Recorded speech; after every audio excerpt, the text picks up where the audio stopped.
Hello student, welcome to online classes. मैं संजय कुमार। हम जो प्लस टू की राजनीतिक विज्ञान का टॉपिक कर रहे थे, राज्य प्रशासन। देखो, हमने राज्य प्रशासन के बारे में पढ़ा था। अभी केंद्र का प्रशासन हम पढ़ चुके थे। उसके बाद हमारा राज्य प्रशासन की शुरुआत हुई थी और इसके बारे में हमने ये भी चर्चा की थी कि जो केंद्र और राज्य में जो प्रशासन का तरीका दिया गया है, जो हमारे प्रणाली दिया गया है, सिस्टम दिया गया है, वो बिल्कुल सेम है। जैसे केंद्र में वैसे ही राज्य में है। और उसी के आधार पर हम शुरुआत की थी नाममात्र कार्यपालिका से, यानी राज्यपाल से। किससे की थी? राज्यपाल। और राज्यपाल के अंदर हमने जो हमारा जो पिछली वीडियो के अंदर हम जो टॉपिक कर रहे थे, वो राज्यपाल के बारे में पढ़ रहे थे। और राज्यपाल की शक्तियां हमने कंप्लीट की थी। शक्तियों में हमने पहली शक्ति की थी कार्यपालिका शक्ति। उसके बारे में बता चुके हैं आपको, किन किन को ये नियुक्त करता है। ठीक है, एडवोकेट जनरल को नियुक्त करता है। हाई कोर्ट के जब जज नियुक्त होते हैं राष्ट्रपति द्वारा, तो राज्यपाल से परामर्श लिया जाता है, सलाह ली जाती है। तो जिलों के जज है उनको नियुक्त राज्यपाल करता है और मुख्य न्यायाधीश की परामर्श से करता है ये। ठीक है, उसके बाद हमने कहा था मुख्यमंत्री की नियुक्ति राज्यपाल करता है और अन्य मंत्रियों की नियुक्ति मुख्यमंत्री की परामर्श से राज्यपाल करता है। कार्यपाल जो राज्य से संबंधित लोक सेवा आयोग होते हैं, उनकी नियुक्ति जो सदस्य और अध्यक्ष होता है उनकी नियुक्ति भी राज्यपाल करता है। ये हमारी कार्यपालिका शक्ति थी। सेकेंड हमने पढ़ी थी विधायी शक्ति। और विधायी शक्तियों में हम पढ़ चुके हैं कि कोई भी विधेयक तब तक कानून नहीं बनता जब तक उसके राज्यपाल के हस्ताक्षर न हो जाए, यानी राज्यपाल उसको पास न करते। और आर्टिकल 168 पढ़ा था हमने इसके अंदर कि आर्टिकल 168 के अनुसार जो राज्यपाल होता है वो विधानसभा का, विधानमंडल का अभिन्न अंग होता है। इस चीज को भी हम कर चुके हैं। तीसरा हमने पढ़ा था वित्तीय शक्तियां। वित्तीय शक्तियों के अंदर मैं आपको बता चुका हूं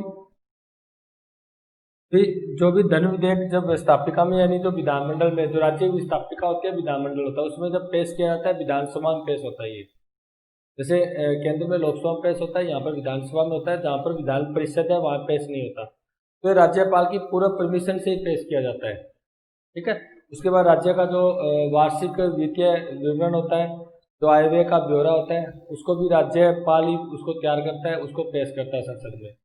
उसके बाद बहुत सी समितियों की जो रिपोर्टें होती है उनको भी राज्यपाल क्या करता है, तो व्यवस्थापिका होती है, विधानमंडल होता है, उसमें पेश करता है। और हमने एक ये भी बात कही थी कि जब तक राज्यपाल परमिशन न दे, राज्यपाल साइन न करे, राज्यपाल के हस्ताक्षर न हो, तब तक व्यवस्थापिका यानी विधानमंडल वहाँ का जो राज्य है, कार्यपालिका है, वो 1 रुपया तक नहीं निकाल सकता, खर्च नहीं कर सकता। ठीक है, उसके बाद हमने, अगर हम एक और इसके अंदर चर्चा करें लास्ट के अंदर,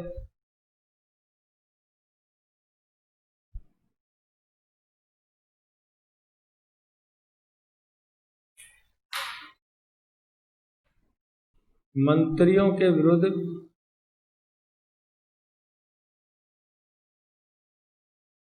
मुकदमे की परमिशन देता है। ये मंत्रियों के विरुद्ध क्या देता है?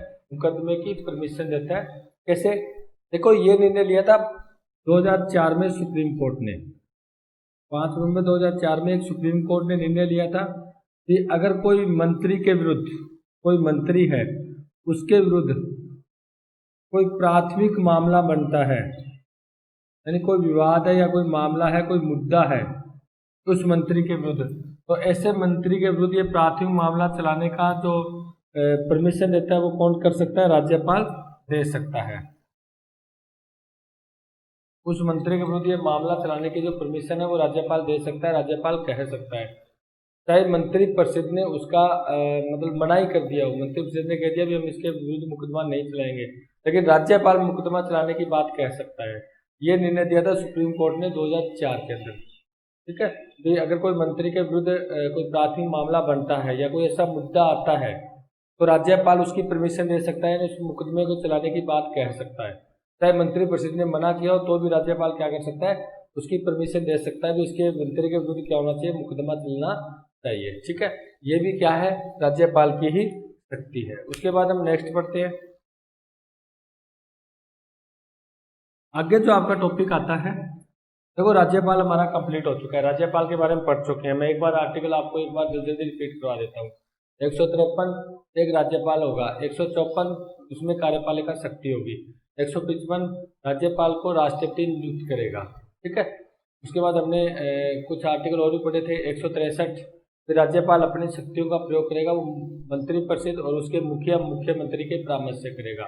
ये पढ़ चुके हैं हम, ठीक है। 164 मुख्यमंत्री की नियुक्ति की बात हुई थी, ठीक है। और मुख्यमंत्री की परामर्श से या सिफारिश से, उनकी सलाह से अन्य मंत्रियों की नियुक्ति कौन करेगा? राज्यपाल करेगा। इसके बारे में चर्चा कर चुके हैं हम। अब आगे जो नेक्स्ट आता है वो आता है आपका मुख्यमंत्री और मंत्रिपरिषद। मुख्यमंत्री और मंत्री परिषद।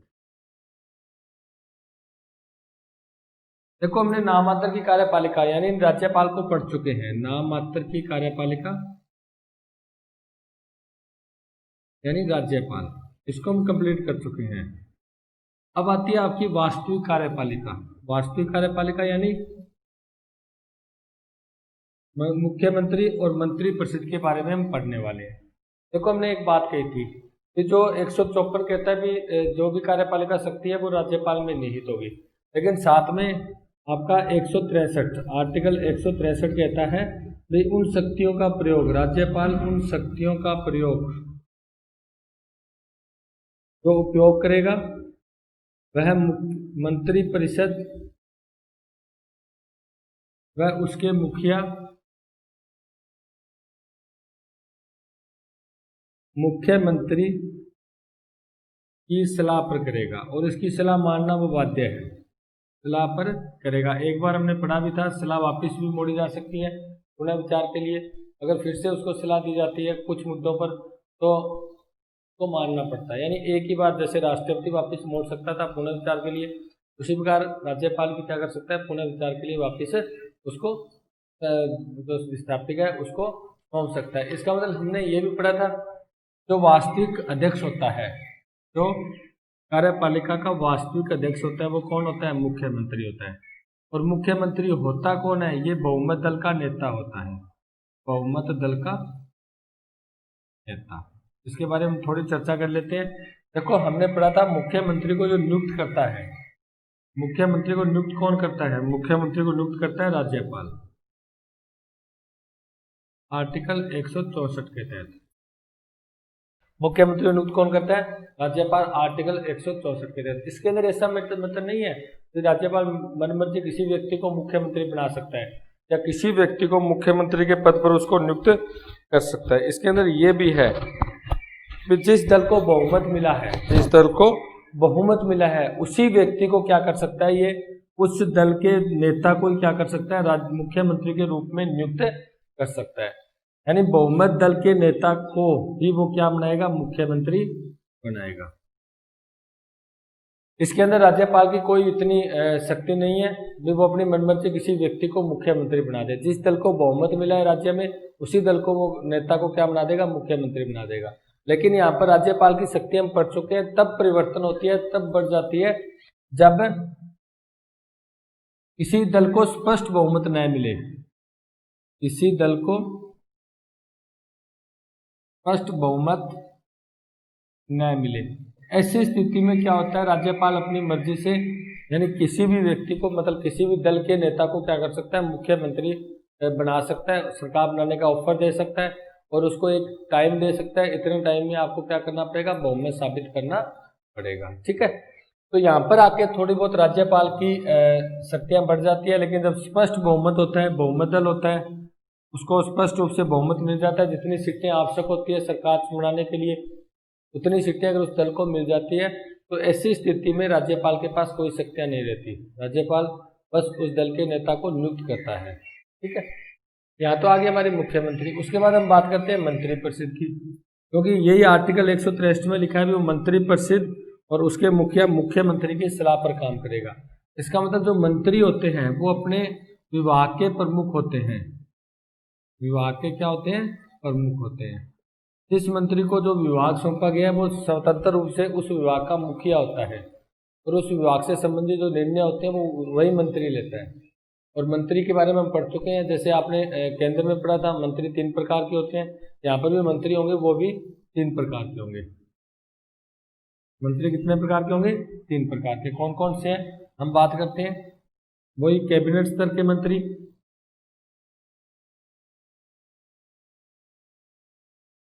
हम बात करते हैं राज्य स्तर के मंत्री यानी राज्य मंत्री, तीसरा हमने पढ़ा था उप मंत्री, और इसके अंदर मैंने आपको ये भी बताया था एक संसदीय सचिव की भी व्यवस्था कर सकता है, और इसके बारे में हमने पढ़ा था इन तीनों को नियुक्त करता है राज्यपाल, ठीक है, और शपथ भी कौन दिलाता है? राज्यपाल। लेकिन इनको नियुक्त करता है मुख्यमंत्री और शपथ भी कौन दिलाता है? मुख्यमंत्री। लेकिन यहाँ पर इसका मतलब मंत्रियों के तीन ही प्रकार है जो आपने, ये तो संसदीय सचिव, ये तो अलग मैटर है, ये तो मुख्यमंत्री पर डिपेंड करता है। संसदीय सचिव को नियुक्त भी कर सकता है, उसको शपथ भी दिला सकता है। लेकिन यहाँ पर जो मंत्री तीन प्रकार के होते हैं, कैबिनेट स्तर के मंत्री, राज्य मंत्री, उप मंत्री। जो प्रक्रिया केंद्र में थी वही राज्यों में है, यानी ये अपने विभाग के स्वतंत्र प्रभारी होते हैं, ठीक है, विभाग के मुखिया होते हैं। जो टोटल निर्णय, जो महत्वपूर्ण निर्णय जो लिए जाते हैं वो कैबिनेट के मंत्री के तहत ही लिए जाते हैं। उसके बाद राज्य मंत्री, ये कैबिनेट मंत्री के सहायता के रूप में काम करते हैं, और उनको कभी कभी स्वतंत्र प्रभार भी सौंपा जा सकता है। उप मंत्री ये वो होते हैं जो इन दोनों मंत्रियों की सहायता करते हैं, लेकिन ये दो मंत्री इसकी बैठक में भाग नहीं ले सकते, ठीक है। ये नीचे दर्जे के मंत्री होते हैं, इनको कोई स्वतंत्र प्रभार नहीं सौंपा जाता। तो ये तीन प्रकार के मंत्री हमारे, एक संसदीय सचिव की व्यवस्था है, लेकिन ये तो मुख्यमंत्री पर डिपेंड करता है, तो वो संसदीय सचिव को नियुक्त कर सकता है और मुख्यमंत्री उसको क्या दिलाता है? शपथ दिलाता है, ठीक है। ये हमारी होगी मंत्री परिषद। इसका मतलब ये वास्तविक है, ये वास्तविक कार्यपालिका है, ठीक है, यानी वास्तव में जो कार्य करते हैं वो मंत्री परिषद होते हैं, मंत्री होते हैं, वही करते हैं, ठीक है। उसके बाद नेक्स्ट बढ़ते हैं इसके बारे में।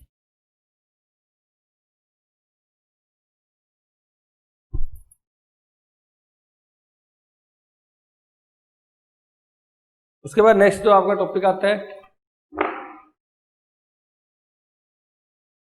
वो आता है मुख्यमंत्री और राज्यपाल। हम इसकी बात करते हैं, मुख्यमंत्री और राज्यपाल की बात करते हैं। देखो मुख्यमंत्री और राज्यपाल का क्या संबंध होता है, इसके अंदर आप पढ़ोगे आर्टिकल 167, ठीक है। वैसे तीन दिया गया, आर्टिकल 167(1), आर्टिकल 167(2) और आर्टिकल 167(3), ठीक है। यानी कहने का मतलब है 167 के अंदर कुछ बातें दी गई है। हमने अगर आपको याद हो तो हमने आर्टिकल 78 पढ़ा था केंद्र के अंदर, उसमें यह था भाई राष्ट्रपति का सूचना का अधिकार था, राष्ट्रपति कोई भी राज्यपाल से सूचना मांग सकता था, है ना, सॉरी प्रधानमंत्री से, और प्रधानमंत्री क्या करता था? वो सूचना मंत्री परिषद से लेकर राष्ट्रपति तक पहुंचाता था। लेकिन यहाँ पर क्या है? यहाँ पर राज्यपाल मुख्यमंत्री से सूचना मांग सकता है, राज्यपाल क्या कर सकता है? मुख्यमंत्री से सूचना मांग सकता है। ये 167 के तहत है। इसका मतलब केंद्र में जो 78 है वो राज्यों में 167 है, यानी दोनों आर्टिकल का सेम ही काम है। यानी राज्यपाल कोई मुख्यमंत्री से सूचना मांग सकता है। तो इसका मतलब हम कह सकते हैं जो मंत्री परिषद है और जो राज्यपाल है, जो अपने राज्यपाल, हाँ ठीक, राज्यपाल है, उनके जो मध्य की कड़ी होता है वो कौन होता है? मुख्यमंत्री होता है। कौन होता है? मुख्यमंत्री। ये कहता है आर्टिकल 167। यानी राज्यपाल जो भी मंत्री परिषद में निर्णय लिए जाते हैं, जो भी निर्णय लिए जाते हैं वो क्या करते हैं? राज्यपाल तक पहुंचाते हैं। ये तो कहता है आर्टिकल 167(1). तो जो मंत्री परिषद में जो निर्णय लिए हैं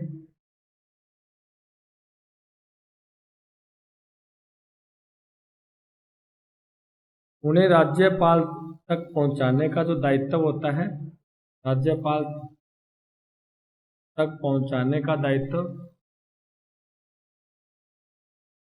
किसका होता है? मुख्यमंत्री का होता है।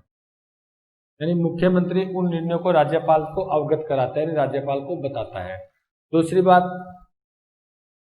जो राज्यपाल क्या हो सकता है? किसी निर्णय की डिमांड भी कर सकता है, भी कोई भी निर्णय जो लिया गया है उसको मेरे तक पहुंचाया जाए।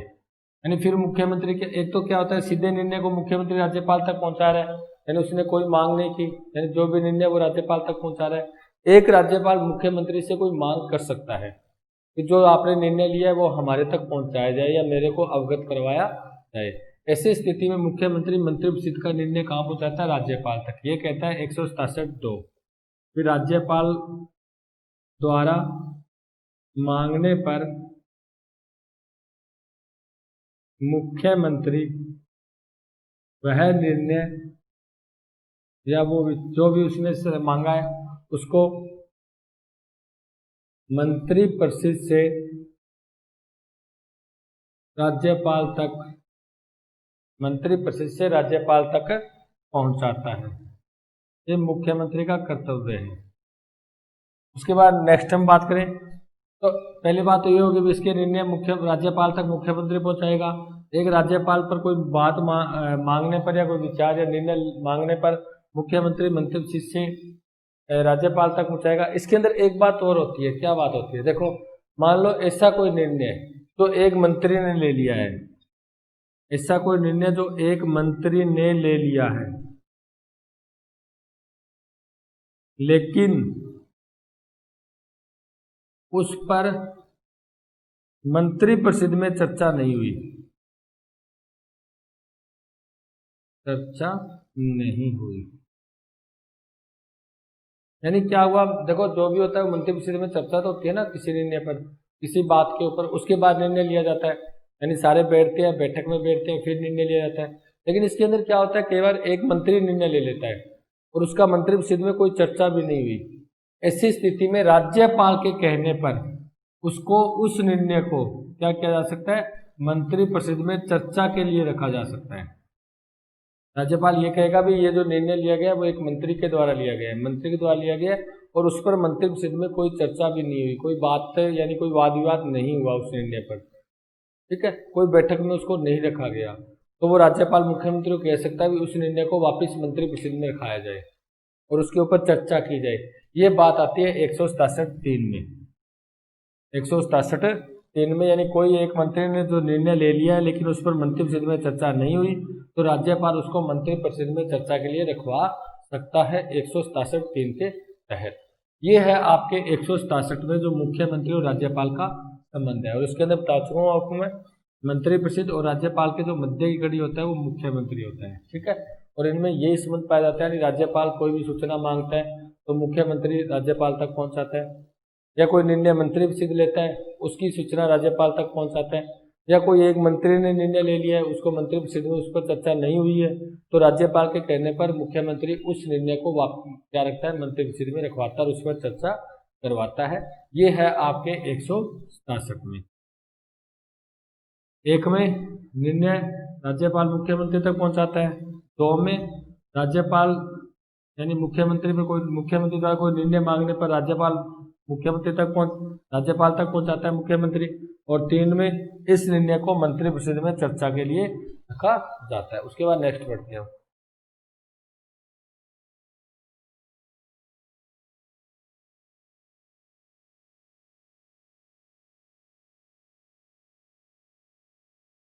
ये एक जो आपको मुख्यमंत्री और राज्यपाल का संबंध अगर आपसे प्रश्न पूछे ना तो आप सिर्फ 167 को याद रखोगे, आर्टिकल 167 बस। यानी राज्यपाल और मंत्रिपरिषद के जो मध्य कड़ी होता है वो मुख्यमंत्री होता है, ठीक है। जैसे हमने केंद्र में आर्टिकल 78 किया था, यानी वहां पर मंत्रिपरिषद और राष्ट्रपति के मध्य कड़ी प्रधानमंत्री था। यहाँ पर राज्यपाल और मंत्रिपरिषद के मध्य कड़ी कौन है? मुख्यमंत्री है। उसके बाद नेक्स्ट बढ़ते हैं, हम बात करते हैं मुख्यमंत्री और राज्य की विधायिका। यानी जो विधानमंडल होता है, मुख्यमंत्री यानी जो विधायिका, विधानमंडल जो व्यवस्थापिका होती है राज्य की, जिसका काम कानून बनाना होता है, इन जो राज्य सूची पर कानून बनाता है राज्य, ठीक है। इनके मध्य क्या संबंध है? हम बात करते हैं मुख्यमंत्री और विधायिका के मध्य। तो हमने एक बात स्टार्टिंग में की थी, जो मुख्यमंत्री होता है वो बहुमत दल का नेता होता है, बहुमत दल का नेता होता है। उसके बाद मैं कहूँ ये विधानसभा के अंदर,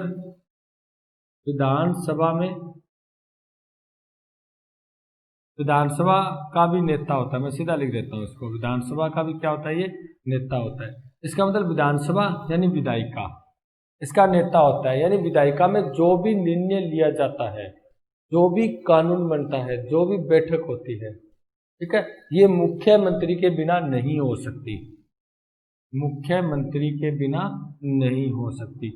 और मुख्यमंत्री के बिना कोई भी सरकारी जो विधेयक है वो पास नहीं हो सकता। क्यों? क्योंकि ये विधानसभा का अध्यक्ष होता है, मंत्रिपरिषद का अध्यक्ष होता है, नेता होता है, ठीक है। ये सरकार का नेता होता है, यानी सरकार में जो भी निर्णय लिया जाता है, मंत्री जो भी कार्य करते हैं, ये मुख्यमंत्री के बिना नहीं हो सकता, तो वो तो अध्यक्ष होता है ना। और विधानसभा की कोई भी बैठक हो, विधायिका की जो भी बैठक हो, उस बैठक की जो अध्यक्षता करता है वो मुख्यमंत्री करता है, ठीक है। इसका अध्यक्ष होता है वो। यानी टोटल जो प्रक्रिया होती है, आप ये कह सकते हो विधेयक से संबंधित जो भी प्रक्रिया होती है वो टोटल प्रक्रिया मुख्यमंत्री के ही नजरों से निकलती है या उसके ही अधीन टोटल प्रक्रिया होती है, ठीक है। यानी मुख्यमंत्री के जो प्रक्रिया होती है वो मुख्यमंत्री के अधीन ही होती है। मुख्यमंत्री के बिना कोई भी निर्णय नहीं लिया जा सकता, कोई भी सरकारी विधेयक पास नहीं किया जा सकता, ठीक है। और मुख्यमंत्री क्या कर सकता है, खुद इस्तीफा देकर पूरी मंत्री परिषद को भी भंग कर सकता है वो, यानी विधानसभा को भंग कर सकता है, विधानसभा को भंग कर सकता है। यानी ये है समूहिकता का सिद्धांत। यानी हमने पढ़ा था सामूहिक उत्तरदायित्व, तो केंद्र में पढ़ा था सामूहिक उत्तरदायित्व। इसको भी मुख्यमंत्री लागू करता है, मुख्यमंत्री बताता है। अगर मुख्यमंत्री इस्तीफा दे देता है ना तो पूरा मंत्री परिषद भंग हो जाती है। यानी विधानसभा को भंग करने की सिफारिश वो राज्यपाल को कर सकता है, क्योंकि विधानसभा को भंग कौन करता है, राज्यपाल करता है। तो विधायिका उसको भंग कौन करता है, राज्यपाल। और उसकी सिफारिश, क्योंकि राज्यपाल खुद तो काम करता नहीं है, तो राज्यपाल को ये जो सलाह देगा वो कौन देगा, मुख्यमंत्री। इसका मतलब वो विधानसभा को भंग करने की बात कर सकता है, विधानसभा को भंग कर सकता है, भंग करने की बात मुख्यमंत्री से कह सकता है,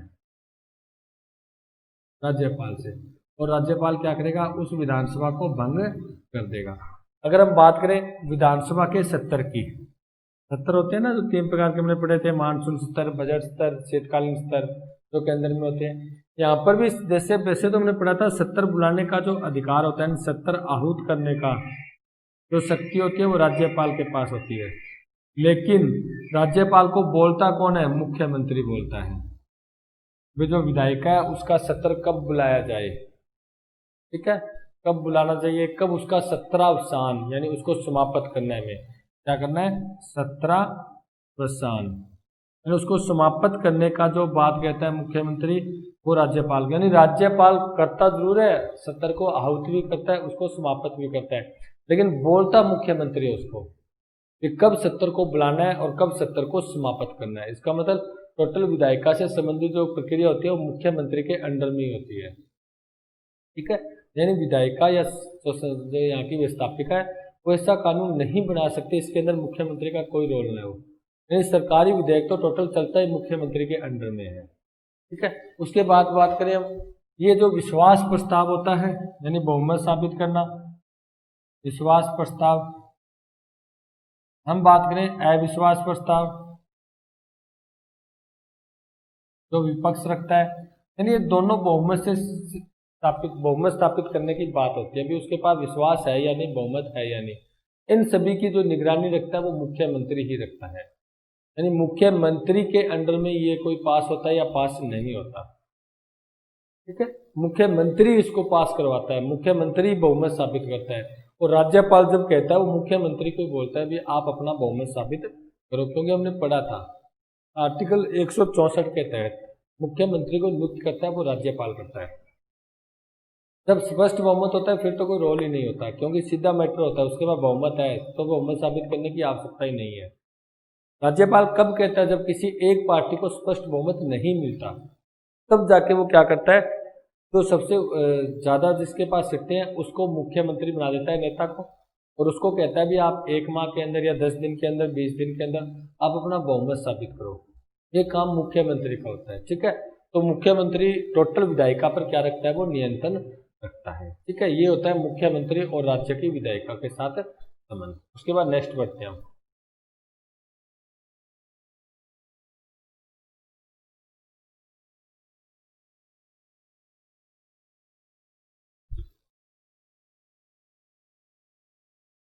तो नेक्स्ट आपका टॉपिक आता है, वो आता है राज्य मंत्री परिषद।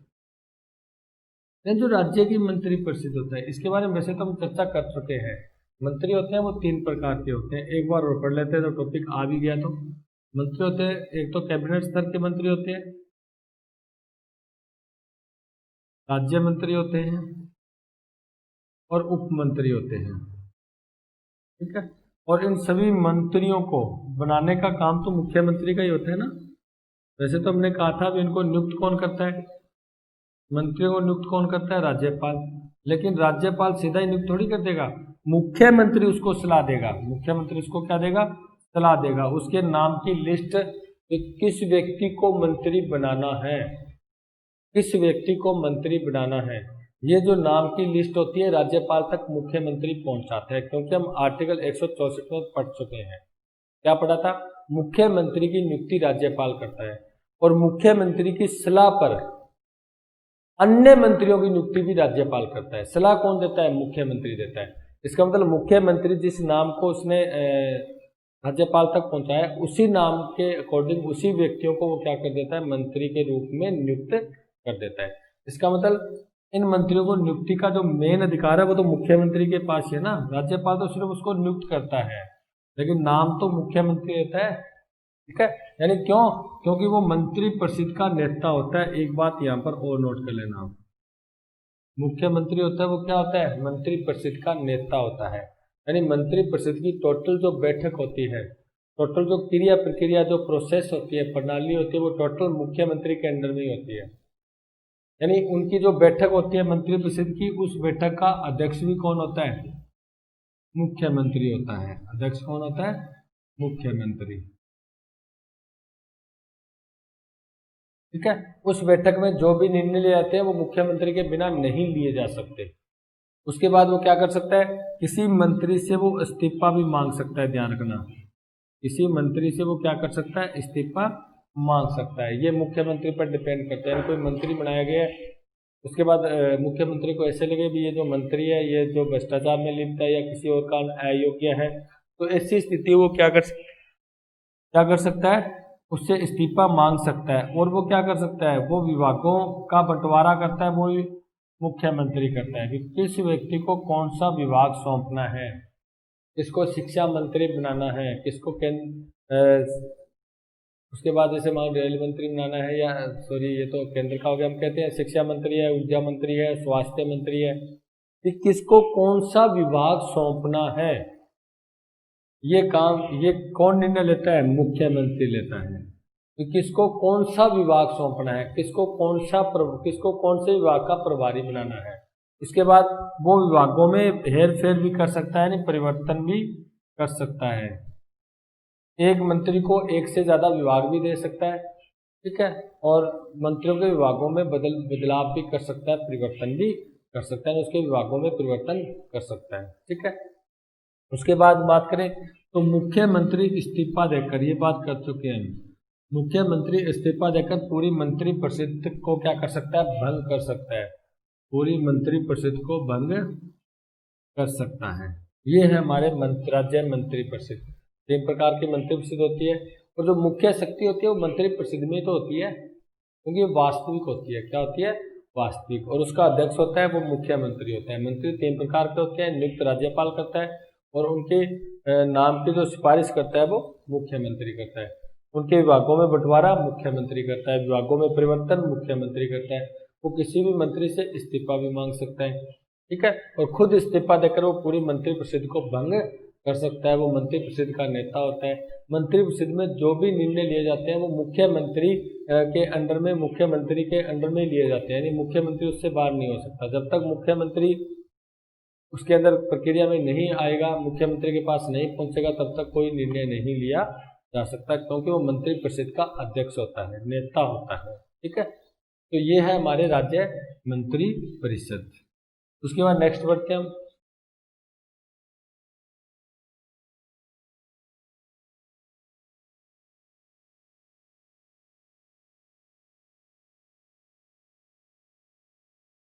मुख्यमंत्री की शक्तियां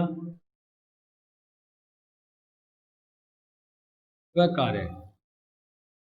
देखो ये तो सेम मैटर है, जो आपने प्रधानमंत्री की शक्तियां और कार्य पढ़े थे ना, वही मुख्यमंत्री की शक्तियां और कार्य है। क्योंकि वहां पर प्रधानमंत्री था वो वास्तविक अध्यक्ष था, यहाँ पर वास्तविक अध्यक्ष कौन है, मुख्यमंत्री। क्योंकि मैंने जब भी राज्य प्रशासन शुरू किया था मैंने आपको एक बात बताई थी, मैंने ये की थी जैसी प्रणाली केंद्र में है वैसी राज्य में है। इसका मतलब केंद्र में जो प्रक्रिया चलती है वही राज्य में प्रक्रिया चलती है, अलग नहीं है। क्योंकि केंद्र में भी संसदीय तंत्र को अपनाया गया है और राज्यों में भी क्या अपनाया गया है, संसदीय तंत्र को अपनाया गया है। इसका मतलब वहां पर जो प्रधानमंत्री काम करता था यहाँ पर वो काम कौन करेगा, मुख्यमंत्री करेगा। बात समझ रहे हो? यानी इसके अंदर आपको कोई बड़ा मैटर नहीं है, अभी आपको याद नहीं हो रहा सर या हमें रट्टा मारना पड़ रहा है। अगर आपने प्रधानमंत्री की शक्ति याद की है तो मुख्यमंत्री की शक्ति आपको याद करने की आवश्यकता ही नहीं है। आपको तो सिर्फ ये ध्यान रखना है कि जहाँ पर प्रधानमंत्री शब्द का प्रयोग कर रहे हो वहां पर आपको मुख्यमंत्री शब्द का प्रयोग करना है, बाकी सारा मैटर वही है, टोटल मैटर वही है। देखो हम चर्चा करते हैं कैसे है मुख्यमंत्री की शक्तियां और वह उसके कार्य के बारे में पढ़ते हैं। ठीक है, हमने पढ़ा था जो मुख्यमंत्री होता है, अगर इसकी मैं पहली बात करूं, जो मुख्यमंत्री होता है वो क्या होता है, वास्तविक अध्यक्ष होता है।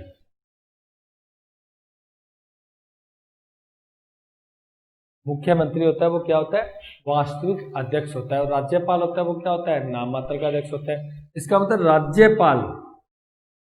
राज्यपाल जो नियुक्ति करता है उसके अंदर मुख्य रोल तो मुख्यमंत्री का ही होता है। फिर राज्यपाल नियुक्ति करेगा लेकिन वो तो नाम मात्र का है, उसको नाम कौन देगा, अरे नाम तो राज्य मुख्यमंत्री देगा। इसका मतलब जो मंत्रियों को नियुक्त करता है, ये जो मंत्रियों को नियुक्त करता है उनकी नाम की जो सूची होती है वो कौन देता है, मुख्यमंत्री देता है। कौन देता है, मुख्यमंत्री। तो ये मुख्यमंत्री का कार्य शक्तियां हुई या नहीं हुई, क्योंकि वो वास्तविक अध्यक्ष होता है।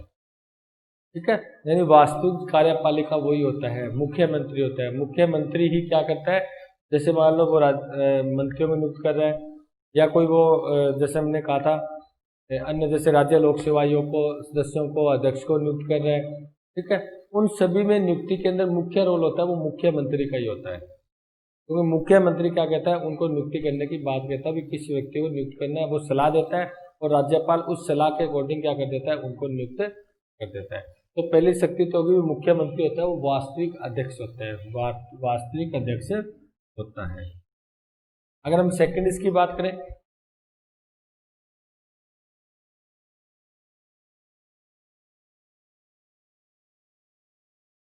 हम बात करें मुख्यमंत्री, तो हम कह सकते हैं मंत्री परिषदों की जो जितनी बैठक होती है, मंत्री परिषदों की बैठकों की वो क्या करता है, अध्यक्षता करता है। ये तो पढ़ चुके हैं ना, अध्यक्षता करता है।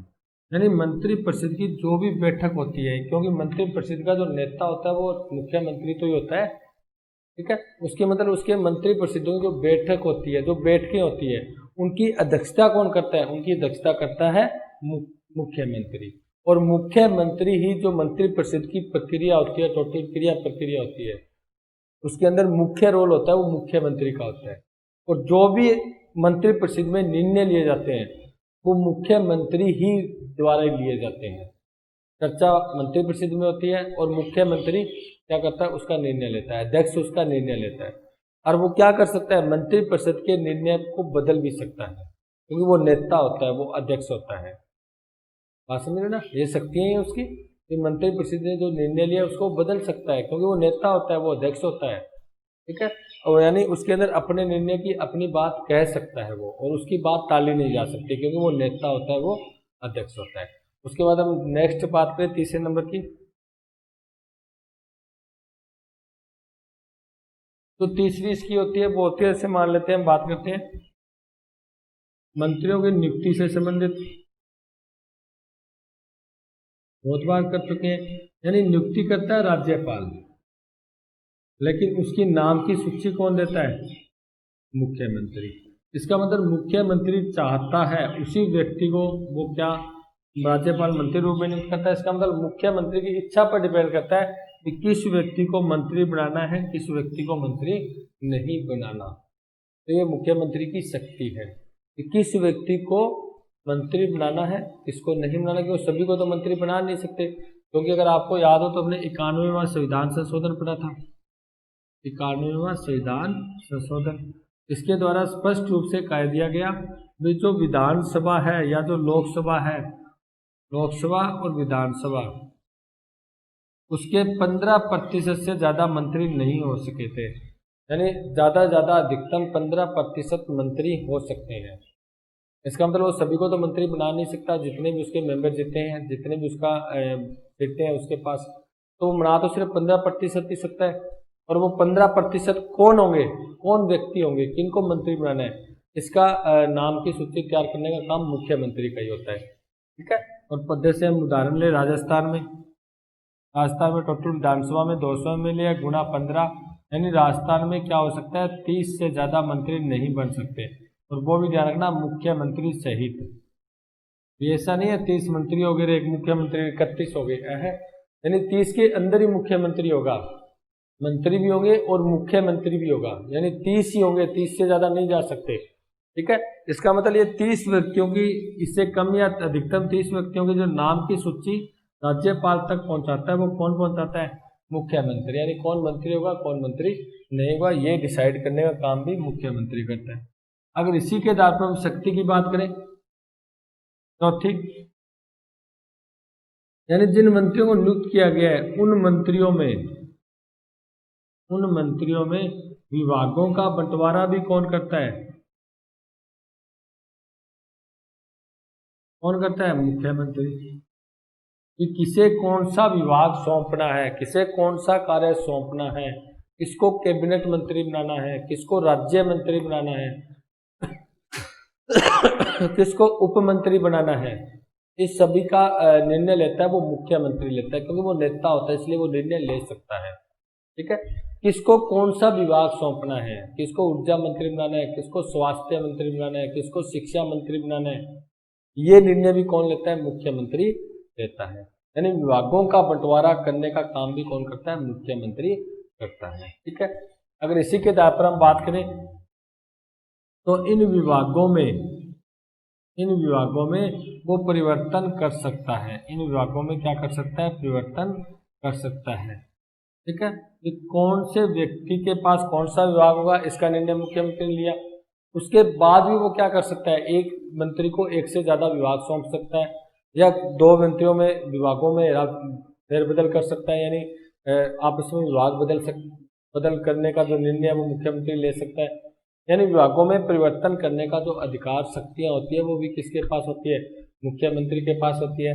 हम और बात करें, वो क्या कर सकता है, वो इस्तीफा, यानी मुख्यमंत्री इस्तीफा देकर पूरी मंत्री परिषद को भंग कर सकता है। ठीक है, भंग कर सकता है, इसके बारे में पढ़ चुके हैं हम।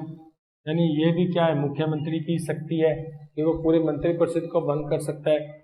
उसके बाद हम बात करें, वो किसी मंत्री से, एक मंत्री से क्या कर सकता है, इस्तीफा मांग सकता है, इस्तीफा मांग सकता है। इसका मतलब मुख्यमंत्री किसी एक मंत्री से, कोई मंत्री है एक से ज्यादा या एक मंत्री से इस्तीफा मांग सकता है, उसको इस्तीफा देना पड़ेगा। अगर मुख्यमंत्री ने इस्तीफा मांग लिया ना, तो उस मंत्री क्या करेगा, इस्तीफा देगा नहीं, उस मंत्री पद से वो हट जाएगा, यानी पद मुक्त कर सकता है। कौन, मुख्यमंत्री है, मुख्यमंत्री की शक्ति है। उसके बाद नेक्स्ट हम पढ़े आगे, उसके बाद जो नेक्स्ट हम बात करें,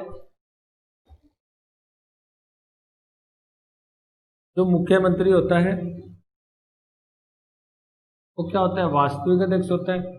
और इसी वास्तविक अध्यक्ष के कारण वो क्या देता है, राज्यपाल को सलाह देता है, राज्यपाल को सलाह देता है।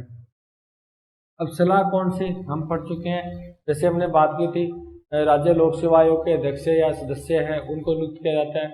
ठीक है, उसके अंदर मुख्यमंत्री की सलाह मेन होती है, राज्यपाल उनको नियुक्त करता है।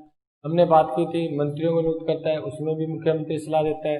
ठीक है, हमने बात की थी जैसे जो आगे हमने चर्चा की थी, बहुत से जो ऐसे व्यक्ति होते हैं, जैसे हमने एग्जाम्पल लिया वित्त आयोग से संबंधित है, जो राज्य वित्त आयोग है, ठीक है, उससे संबंधित है। और हम बात कर सकते हैं और किसको नियुक्त करता है, जैसे एडवोकेट जनरल है, हमने बात की थी एडवोकेट जनरल की, उनको नियुक्त करते वक्त भी मुख्यमंत्री की सलाह मुख्य होती है। यानी मुख्यमंत्री जिस एडवोकेट जनरल जिस व्यक्ति को नियुक्त करना है उसकी बात है राज्यपाल तक पहुंचा देगा और राज्यपाल उसको नियुक्त कर देगा। इसका मतलब सलाह के अंदर भी राज्य जो मुख्यमंत्री है उसको अधिक शक्तियां प्राप्त है, क्योंकि राज्यपाल तो सिर्फ नियुक्त करता है, मुख्यमंत्री उसकी बात, उस व्यक्ति का नाम है वो राज्यपाल तक पहुंचाता है। इसका मतलब जो नाम इसने दिया, जो सलाह दी, वही तो राज्यपाल काम करेगा। तो यहाँ पर भी क्या है, मुख्यमंत्री शक्तिशाली है। ठीक है, उसके बाद नेक्स्ट हम बात करें मुख्यमंत्री के बारे में। हम कह सकते हैं वो बहुमत दल का नेता होता है। इसका मतलब पूरा जो दल होता है वो इसी के देख रेख में चलता है, देख रेख में चलता है। हम कह सकते हैं वो मंत्रिपरिषद का नेता होता है। इसका मतलब मंत्रिपरिषद की जो भी बैठक होती है, उस बैठक में उस बैठक के जो निर्णय जाते हैं वो मुख्यमंत्री के बिना नहीं लिए जा सकते, यानी मुख्यमंत्री उसका अध्यक्ष होता है प्रत्येक बैठक का। ठीक है, हम कह सकते हैं वो विधानसभा का नेता होता है। विधानसभा का नेता होता है, इसका मतलब वो विधानसभा को भंग करने की बात, विधानसभा को भंग कर सकता है, राज्यपाल को सलाह दे सकता है, यानी नए चुनाव करा सकता है मुख्यमंत्री। मुख्यमंत्री क्या करा सकता है, नए चुनाव करा सकता है, और जो वर्तमान में विधानसभा है उसको भंग करने की सलाह मुख्यमंत्री राज्यपाल तक पहुंचा सकता है। हम कह सकते हैं वो सत्र बुलाने यानी आहूत करने और सत्रावसान करने की बात भी वो क्या कर सकता है, मुख्यमंत्री तक, मुख्यमंत्री है वो राज्यपाल को सलाह दे सकता है, क्योंकि सत्र बुलाने और उसको खत्म करने का काम राज्यपाल का होता है, लेकिन इसकी सलाह कौन देगा, मुख्यमंत्री देगा। ठीक है, ये कुछ बातें हैं जो हम कह सकते हैं मुख्यमंत्री की शक्तियां हैं, वह कार्य हैं। देखो सेम है बिल्कुल, जैसे हमने प्रधानमंत्री के शक्ति कार्य पढ़े थे, वो भी क्या है, मुख्यमंत्री के शक्ति व कार्य है। ठीक है, उसके बाद हम और चर्चा करें तो हमने ये बात कही थी कि वो मंत्रिपरिषद, देखो ये बात वही है जो पहले पढ़ चुके हैं हम। मंत्रिपरिषद और राज्यपाल के मध्य की कड़ी कौन होता है, मुख्यमंत्री होता है। ये भी मुख्यमंत्री का कार्य है। देखो शक्तियां पड़ी, कुछ कार्य भी हमने साथ साथ में पढ़ रहे हैं। ठीक है, यानी मुख्यमंत्री का हमने आर्टिकल 167 पढ़ चुके हैं। मुख्यमंत्री का क्या कार्य है, क्या कर्तव्य है, एक तो मंत्रिपरिषद के निर्णय को, मंत्रिपरिषद के निर्णय को क्या करे, राज्यपाल तक पहुंचाए। एक राज्यपाल अगर कोई निर्णय मांगे या कुछ बात विचार को प्राप्त करना चाहिए, मंत्रिपरिषद में क्या विचार किया गया है, क्या निर्णय लिया गया है, तो वो निर्णय क्या करे, मांगने पर मुख्यमंत्री राज्यपाल तक पहुंचाए। या कोई मंत्री ने निर्णय ले लिया लेकिन मंत्रिपरिषद में उस पर चर्चा नहीं हुई, तो राज्यपाल के कहने पर मुख्यमंत्री उसको मंत्रिपरिषद में रखाता है, उस पर चर्चा करवाता है। ये इसका कार्य है। इसका मतलब हमने बात की थी 78 में, वहां पर सूचना का अधिकार था। यहाँ पर जो सूचना का अधिकार है राज्यपाल का, वो आर्टिकल 167 के अंदर है। ठीक है, तो ये भी मुख्यमंत्री की क्या है, कार्य है, शक्ति है। तो यहाँ पर एक बात पर खत्म होती है कि जो आपने प्रधानमंत्री की शक्तियां और कार्य पढ़े हैं, सिर्फ वही मुख्यमंत्री की शक्तियां और कार्य लिखने हैं आपको। ठीक है, अंतर इतना ही है, वहां पर आप प्रधानमंत्री के शब्द का यूज कर रहे थे, यानी वास्तविक कार्यपालिका, वास्तविक अध्यक्ष प्रधानमंत्री। यहाँ पर आप बात कर रहे हो वास्तविक कार्यपालिका, वास्तविक अध्यक्ष मुख्यमंत्री। वहां पर हमने नाम मात्र की बात की थी राष्ट्रपति, यहाँ पर आपने नाम मात्र की बात की थी राज्यपाल। अब आपको मैं एक फंडा बता देता हूँ, देख लो, ध्यान रखना। केंद्र अगर आपने अच्छे तरीके से पढ़ा है, ठीक है, केंद्र में आपने राष्ट्रपति पढ़ लिया है, केंद्र में आपने प्रधानमंत्री और मंत्रिपरिषद पढ़ लिया है, उसका संबंध पढ़ लिया है, तो यहाँ पर भी आप क्या कर सकते हो, इसको पढ़ने की आवश्यकता आपको क्या होगी, सिर्फ 20%, सिर्फ नाम याद करने हैं आपको। वहाँ पर प्रधानमंत्री या मुख्यमंत्री, वहाँ राष्ट्रपति या राज्यपाल, वहाँ पर आर्टिकल अलग थे, यहाँ पर थोड़े आर्टिकल थे, वही मैंने आपको सिस्टम से बता चुका है। क्योंकि वहाँ पर आर्टिकल 52 से शुरू होता था राष्ट्रपति, यहाँ पर आपको 101 प्लस करना है, यानी 153 से राज्यपाल शुरू हो जाएगा। ठीक है, यानी इतना हार्ड नहीं है जितना आप समझ रहे हो। अगर आप थोड़ा बहुत इसको सिस्टम वैसे रट्टा मारोगे, देखो रट्टा का तो कोई अंत ही नहीं होता, मारते रहोगे आप। ठीक, अगर आप इसको सिस्टम से याद करते हो, सही तरीके से याद करते हो, तो आपको केंद्र और राज्य में ज्यादा पढ़ने की जरूरत नहीं है। यानी कम पढ़ने के बाद भी आप प्रत्येक प्रश्न का एग्जाम के अंदर प्रत्येक प्रश्न को हल कर सकते हो, उसका आंसर दे सकते हो। अगर हम इसी मध्यस्थता की बात करें तो एक बात बता देता हूं आपको मैं, ये विधानसभा और विधान परिषद के मध्य की कड़ी होता है, वो भी ध्यान रखना, मुख्यमंत्री होता है। विधानसभा और विधान परिषद के मध्य कड़ी में कौन होता है, मुख्यमंत्री होता है। हमने बात की थी एक कि जो राज्यपाल होता है ना, राज्यपाल वो विधानसभा में एक सदस्य को मनोनीत करता है, पढ़ा था ना हमने, जो एंग्लो इंडियन होता है। और हमने बात की थी जो 1/6 सदस्यों को मनोनीत करता है वो विधान परिषद में करता है, इसको पढ़ चुके ना। कि एक सदस्य को मनोनीत करता है जो आंग्ल भारतीय समुदाय से होता है, आंग्ल भारतीय समुदाय। इस चीज को पढ़ चुके हैं ना, दिखाई दे रहा है? चलो इसको ऊपर लिख देता हूँ मैं, क्या लिख देता हूँ। देखो हमने बात की थी विधानसभा और विधान परिषद, इन दोनों के मध्य की जो कड़ी होता है ना वो मुख्यमंत्री होता है, ठीक है। और हमने ये भी बात की थी कि जो राज्यपाल है वो एक व्यक्ति को मनोनीत करता है जो आंग्ल भारतीय समुदाय, आंग्ल भारतीय समुदाय, ठीक है, विधानसभा में। और विधान परिषद का 1/6 सदस्यों को मनोनीत करता है, सदस्यों को मनोनीत करता है जो किससे संबंधित हो, कला, विज्ञान, साहित्य और समाज सेवा से संबंधित जिनको विशेष ज्ञान हो उनको क्या करता है, ये विधान परिषद में नियुक्त मतलब मनोनीत करता है। तो इसके अंदर देखो करता तो राज्यपाल है, लेकिन मुख्य रोल होता किसका है, मुख्यमंत्री का होता है। तो मुख्यमंत्री तो सलाह देता है उसको, मुख्यमंत्री मंत्रिपरिषद तो उसको सलाह देते हैं कि किस व्यक्ति, अगर आंग्ल भारतीय समुदाय का उसके अंदर प्रतिनिधित्व नहीं है विधानसभा में, कि कोई व्यक्ति उनका नहीं चुना गया, तो ऐसी स्थिति में वो एक व्यक्ति को मनोनीत कर सकता है। यहाँ पर वो 1/6 सदस्यों को मनोनीत करता है। और मैं आपको ये भी बता चुका हूँ विधान परिषद है वर्तमान में 6 राज्यों में है, ठीक है। एक बार बता देता हूँ, यूपी, महाराष्ट्र यानी उत्तर प्रदेश और महाराष्ट्र, बिहार, कर्नाटक, ठीक है। उसके बाद आंध्र प्रदेश, और 2014 में बना था तेलंगाना, तो आंध्र प्रदेश से निकला था, ठीक है। यानी 1, 2, 3, 4, 5 और 6, यानी वर्तमान में 6 राज्यों में क्या है, मंत्री परिषद भी पाई जाती है, यानी जो व्यवस्थापिका है राज्य की उसमें 2 सदन पाए जाते हैं। बाकी सभी राज्यों में एक ही सदन यानी विधानसभा पाई जाती है, ठीक है। और एक पहले 7 राज्य थे, जम्मू कश्मीर भी था, लेकिन वर्तमान में जम्मू कश्मीर राज्य नहीं रहा, उसकी धारा 370 को तोड़ दी गई, पता ना, उसको एक लद्दाख और जम्मू को अलग से मतलब केंद्र शासित प्रदेश बना दिया गया। तो वर्तमान में 6 ही राज्य ऐसे रहे हैं जिनके पास क्या है, 2 सदन यानी विधानसभा, विधान परिषद, उसके मध्य खड़ी कौन होता है, ठीक है जी स्टूडेंट। हमने राज्यपाल की शक्तियां पढ़ ली, हमने प्रधानमंत्री की शक्तियां पढ़ ली, और मैंने इसको थोड़ा शॉर्टकट में बताया आपको। क्यों बताया, क्योंकि प्रधानमंत्री वाला इसके अंदर यूज करना है आपको, इसलिए मैंने जल्दी जल्दी इसकी शक्तियां आपको कंप्लीट करवा दी। आप इसको पढ़ लेना, देख लेना, आपको कोई दिक्कत नहीं आएगी, ठीक है। अब हमने इसी लेसन के अंदर राज्य प्रशासन के साथ साथ हमने पढ़ा था 73वां और 74वां संविधान संशोधन, यानी ग्रामीण जो स्वशासन है और जो शहरी स्वशासन है, इनको हम पढ़ेंगे नेक्स्ट वीडियो, नेक्स्ट क्लास में। इस वीडियो में इतना ही, थैंक यू।